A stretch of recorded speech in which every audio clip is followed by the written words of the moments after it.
Hello guys, ನೋಡಿ ಇದು SNK 13436 variety. ನೋಡಿ ಈ ಥರ ಇದೆ. ಸ್ವಲ್ಪ ರೌದಿ ಸುಲಿದವ ನೋಡಿ.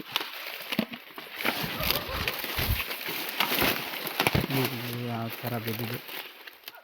ಫಸ್ಟ್ನೇ ಗದಿ ಇದೆ. ಇದು 25ರಿಂದ 30 ಗಣಿಕೆ ಆಗಿದೆ. 12 ತಿಂಗಳಲ್ಲಿದೆ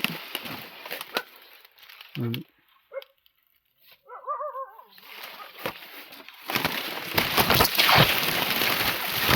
ರೌದಿ ಜಾಸ್ತಿ ಇರುತ್ತೆ ನೋಡಿ. ಎರಡನೇ ಗದಿ ಇದು 2ನೇದು ಇದು ನೋಡಿ. ರೌದಿ ಅಷ್ಟಿದೆ. 25ರಿಂದ 30 ಗಣಿಕೆ ಆಗಿದೆ. ಹಚ್ಚೋರಿದ್ರೆ ಹಚ್ಚಿರಿ, ಚಲೋ ಐತೆ.